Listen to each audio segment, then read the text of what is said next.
संपूर्ण सृष्टि में ब्रह्मबल कितना अद्भुत है इसका दर्शन भगवान कराना चाहते थे। इसलिए भगवान ने ब्राह्मणों की, ब्रह्मर्षियों की महिमा को बढ़ाने के लिए लीला की। भगवान बोले, महात्मन तपस्या से विरत हो जाइए, मैं अत्यंत प्रेम पूर्वक आपके श्राप को अंगीकार करता हूं। तब भृगु जी ने क्षमा किया। ऐसा पुराणों में चरित्र है। ब्रह्मा जी को ब्रह्मबल के आगे घुटने टेकने पड़ते हैं, ऐसे भी पुराणों में चरित्र हैं। शिव जी को ब्रह्मबल के आगे घुटने टेकने पड़ते हैं, ऐसा भी चरित्र है।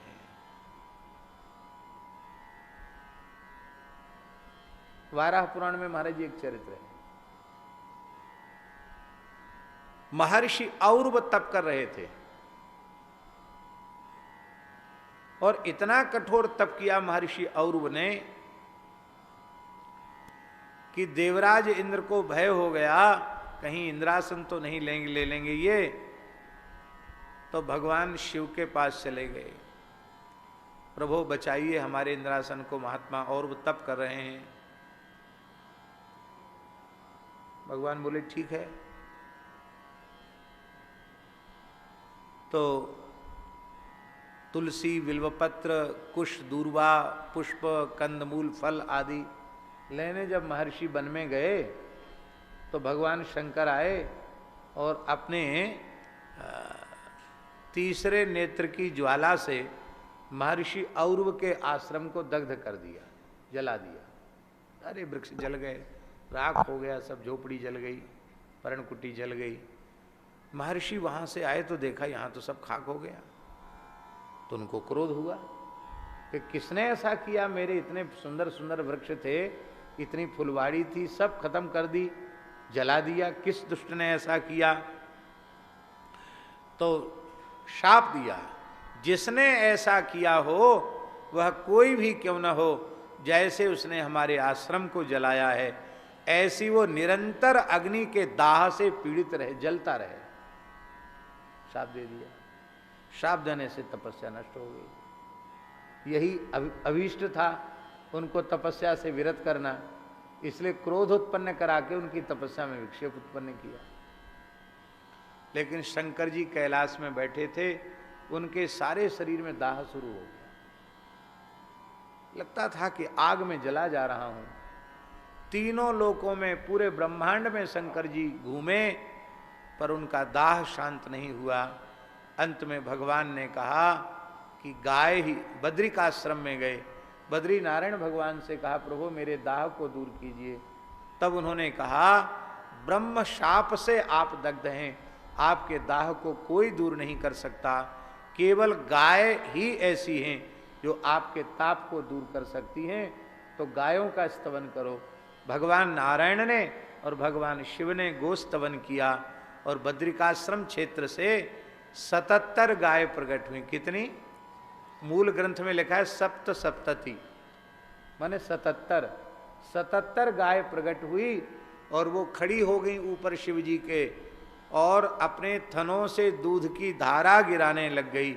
और जैसे ही उन 77 गायों की दुग्ध धारा से शिव जी का अभिषेक हुआ, तत्काल वो शाप से जो जलन हो रही थी वो शांत हो गई।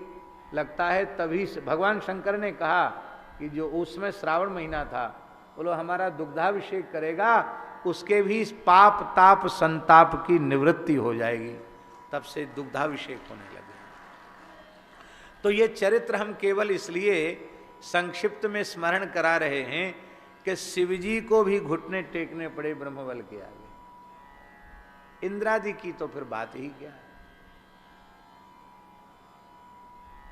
और एक विचित्र बात है, वह ऐसा ब्रह्मबल जिस ब्रह्मबल का मान त्रिदेव रखते हों, संपूर्ण देवता रखते हों, वह ब्रह्मबल भी वैष्णवता के बल के आगे, भागवत धर्म के बल के आगे घुटने टेक गया। ये अम्बरीश जी का चरित्र है।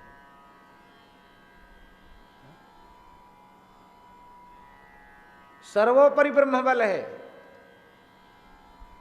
दिग्बलम क्षत्रिय बलम ब्रह्म तेजो बलम बलम एकेन ब्रह्मदंडेन सर्वास्त्राणि हतानि में और ब्रह्म बल में भगवान दुर्वासा से श्रेष्ठ कौन होगा, जो भगवान अत्रि के महासती अनुसुईया के पुत्र हैं, ब्रह्मा जी के साक्षात पौत्र हैं, और शिव पुराण के अनुसार भगवान शिव के अवतार हैं, भागवत जी के अनुसार भी शिव अवतार हैं। ऐसे दुर्वासा जी महाराज, उन दुर्वासा जी से भगवान ने कहा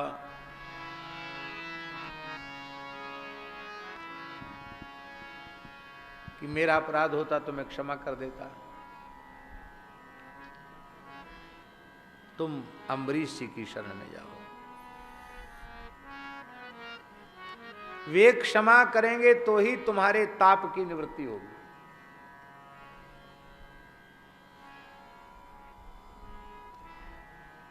सुखदेव जी कह रहे हैं, इत्थम भगवतादिष्टा,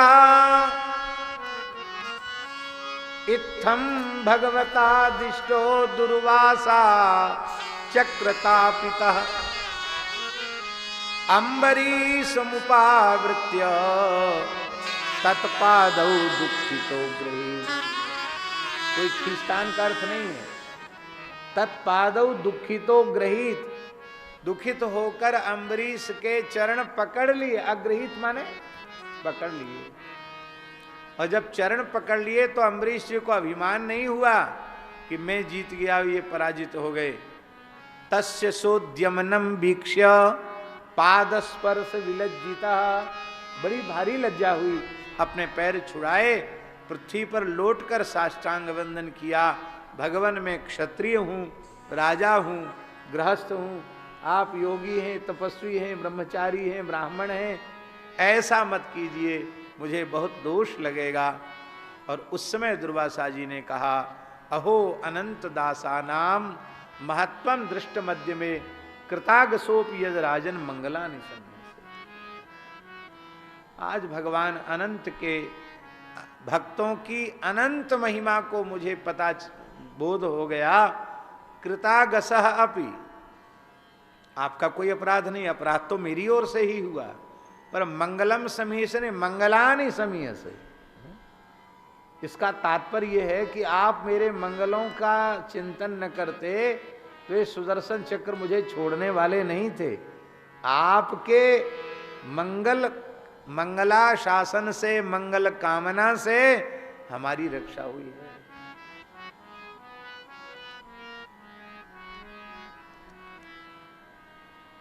इसलिए महाराज जी अम्बरीश चरित्र की फलश्रुति में ये बात स्पष्ट लिखी है कि जो अम्बरीश जी का चरित्र सुनता है, भक्तो भगवतो भवेत, वो भगवान का भक्त हो जाता है। इत्येतत् पुण्यमाख्यानम अम्बरीशस्य भूपते, अम्बरीश जी का चरित्र सुनता है, भगवान का भक्त हो जाता है। अम्बरीश चरित्र सुनकर भगवत भक्त नहीं हुआ तो उसे मनुष्य कहलाने का अधिकार नहीं है।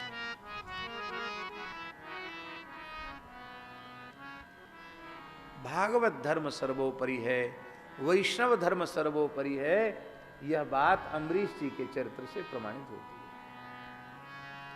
तो अम्बरीश जी भी हरि बल्लभ हैं, भगवान के बल्लभ हैं, भगवान के प्रिय भक्त हैं। हमारे वृंदावन में एक महापुरुष थे, परम पूज्य प्रातः स्मरणीय पंडित श्री जगन्नाथ प्रसाद भक्तमाली जी महाराज। भक्तमाल जगत के भीष्म पितामह उनको कहें तो कोई अतिशयोक्ति नहीं। उनकी ही आज्ञा से पूज्य गुरुदेव भक्तमाली जी ने और पूज्य श्री रामेश्वर दास जी रामायणी जी महाराज ने भक्तमाल ग्रंथ का बृहद व्याख्यान किया 4 खंडों में। श्री वृंदावन बिहारी लाल की जय।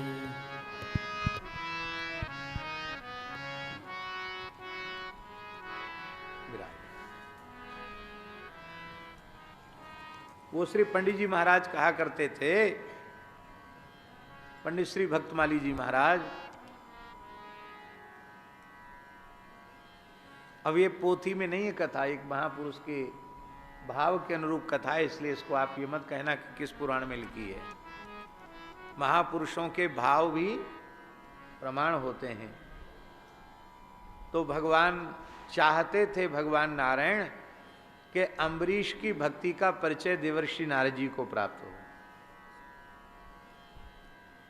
तो एक दिन देवर्षि नारद जी रमा वैकुंठ में भगवान का दर्शन करने गए, तो वहां विलक्षण दृश्य देखा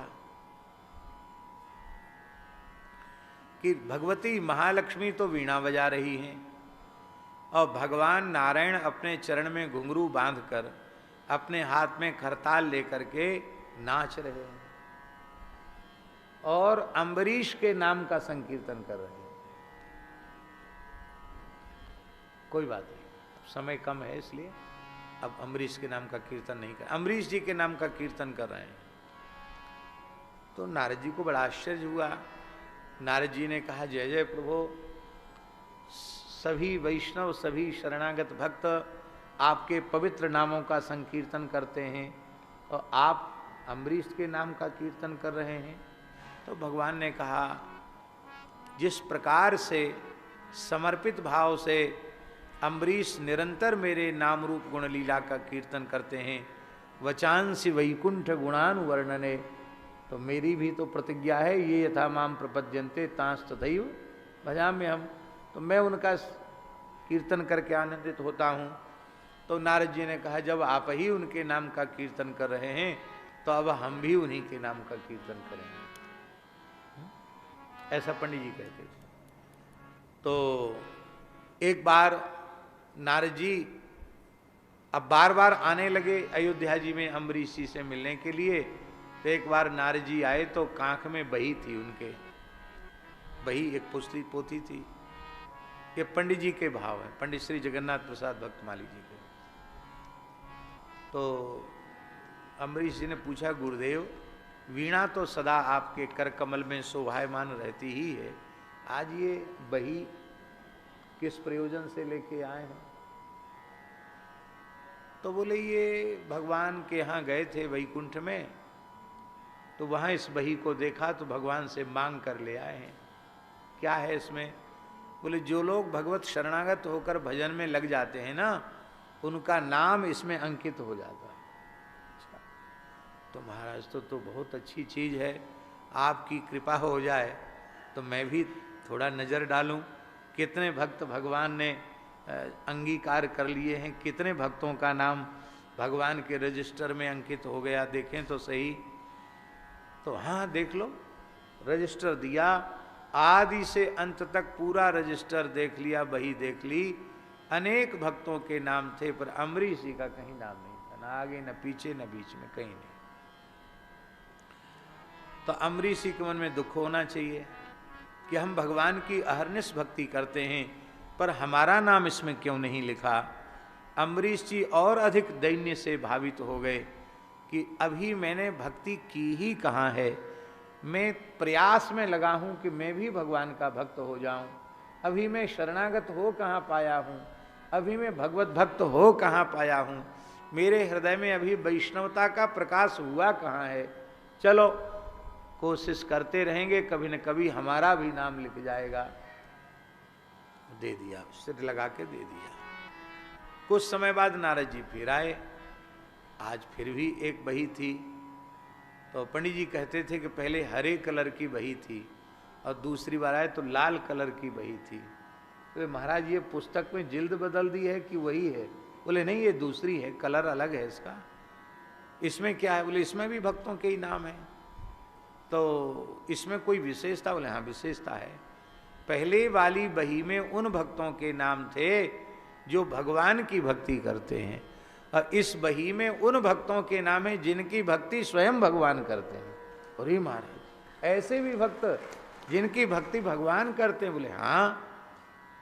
तो ये बही तो जरूर दिखाइए।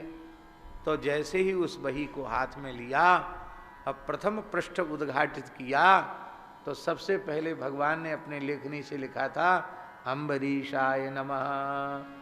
बोलो अम्बरीश जी महाराज की जय। तो हरिवल्लभ भक्तों में अम्बरीश जी प्रथम है। ऐसे अम्बरीश जी महाराज। और विदुर जी महाराज, हाँ हाँ क्या कहना, विदुर जी की भक्ति तो विदुर जी के ही जैसी है। भगवान ने विदुर जी का आतिथ्य स्वीकार किया तो विदुर जी का कंदमूल फल शाक का आहार करके भगवान विदुर जी की अंक में ही अपना मस्तक रखकर भगवान शयन कर गए, सो गए भगवान। भगवान को सोने की भला क्या जरूरत पड़ गई। ग्रंथों में तो लिखा है सुप्तमस्य प्रलय, ये सो जाएं यही प्रलय है। भगवान को सोने की क्या जरूरत पड़ गई। मानो भगवान ने महाराज जी यह अभिव्यक्त किया कि सुसुप्ति की अवस्था में मैं सबको विश्राम देता हूं, पर मुझे विश्रांति की आवश्यकता हो तो विदुर जैसे निष्काम भक्त की अंक में मुझे विश्राम मिलता है।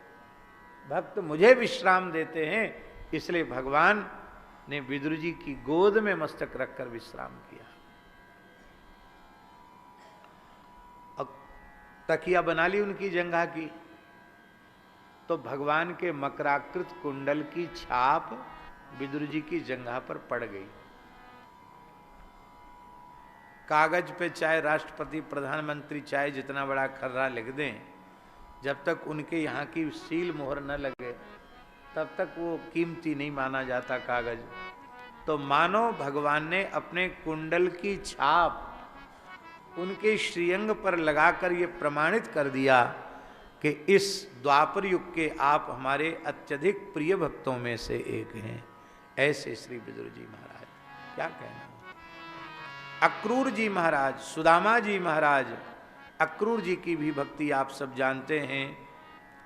अक्रूर जी के लिए ही, अक्रूर जी के सामने ही भगवान ने यह भाव प्रकाशित किया, नह्यम मयानि तीर्थानि न देवा मृच्छिला मया ते पुनंतिरुकाले न दर्शना देव साधवा। ये भाव अक्रूर जी के ही समक्ष व्यक्त किया। और सुदामा जी का तो क्या कहना, सुदामा जी के प्रति भगवान की प्रीति को तो आप अनुभव करते ही हैं। उपहृत्या वनिज्यास्य पादौ पादावने जनी अगृहीत शिरसा राजन भगवान लोक पावनः। लोक पावन भगवान ने सुदामा जी के चरणों का प्रक्षालन किया और चरणामृत ग्रहण किया, मस्तक पर चढ़ाया। कितना अद्भुत प्रेम है सुदामा जी से। चंद्रहास जी महाराज चित्रकेतु जो परम भागवत वृत्तासुर के रूप में हुए, ग्राह भक्त, गजेंद्र भक्त, पांडव भक्त और कौशारव माने महर्षि मैत्रेय, कुंती और कुंती की बधू माने कुंती माता और कुंती बधू माने द्रौपदी। कहते ये सब जितने भक्त हैं ये सब हरि बल्लभ हैं। हरि बल्लभ माने भगवान जिनसे प्रेम करते हैं ऐसे भक्त हैं। तो ऐसे भक्तों का क्या करें, बोले हरि बल्लभ सब प्रार्थों। भगवान जिनसे प्रेम करते हैं ऐसे हरिवल्लभ भक्तों की मैं प्रार्थना करता हूं कि वे कृपा पूर्वक अपनी चरण रज हमें प्रदान करें। तो उनसे चरण रज क्यों मांग रहे हो, बहुत प्यारी बात है। प्रहलाद जी ने क्या कहा, मतिर्न कृष्णे परतस्वतो वा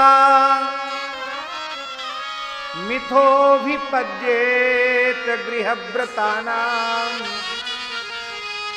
अदांत गोभिर विशतां तमिश्रम पुनः पुनश्चर्वित चर्वणानाम्। मतिर्न कृष्णे परतस्वतो वा। श्री कृष्ण चरण कमल में बुद्धि न तो अपने आप लगती है, न किसी के द्वारा प्रेरित किए जाने से बुद्धि भगवान में लगती है। अपने आप लगती होती तो श्री अयोध्या, वृंदावन, चित्रकूट इन धामों में रहकर कथा वार्ता सत्संग श्रवण करने की क्या आवश्यकता थी। और लगाए जाने से भगवान में बुद्धि लगती होती तो पहले तो लगाने का ठेका जिन्होंने ले रखा है उनकी बुद्धि तो भगवान में लग जाए। है बात थोड़ी कड़वी सी, पर यथार्थ है ये। दिन रात भगवान की चर्चा करने वालों की बुद्धि भी कई बार दुर्भाग्य से शरीर संसार में लगी रहती है, भोगों में लगी रहती है, रुपया पैसा में, मान बड़ाई पद प्रतिष्ठा में बुद्धि लगी रहती है, भगवान में बुद्धि नहीं लगती।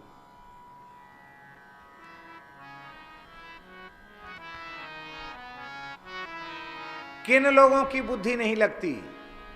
प्रहलाद जी कहते ग्रहव्रता नाम, गृहासक्त विषयासक्त, ग्रहासक्त पुरुषों की बुद्धि ना अपने आप भगवान में लगती है, न लगाए जाने से लगती है। क्यों? कारण क्या है? अदांत गोभी, उनकी जो इंद्रियां हैं वो अदांत हैं, अनियंत्रित हैं, स्वच्छंद रूप से रूप रसगंध शब्द स्पर्श की ओर प्रवाहमान है। और ये विषयोन्मुखी, विषय की ओर जिनका प्रवाह है, जिन इंद्रियों का, वे इंद्रियां उसे कहां ले जा रही हैं? विषताम तमिश्रम, घोर विषयांधकार में, अज्ञानांधकार की ओर ले जा रही हैं। और वो क्या कर रहे हैं? पुनः पुनश्चर्वित चर्वणाना, उगले हुए को खा रहे हैं, चबे हुए को चबा रहे हैं। आप लोगों में तो सब बड़े बड़े महानुभाव हैं, हमारे जैसे लोगों की स्थिति तो ऐसी ही है। तो हमारे जैसे लोगों की बुद्धि भी भगवान में लग जाए, इसका उपाय है? यहां है उपाय। क्या उपाय? नैषाम मतिस तावदुरुक्रमांघ्रिम स्पृशत्य नरथापगमो यदर्थः महीयशाम पादरजोभिषेकम निष्किंचनानां न वृणीत यावत्।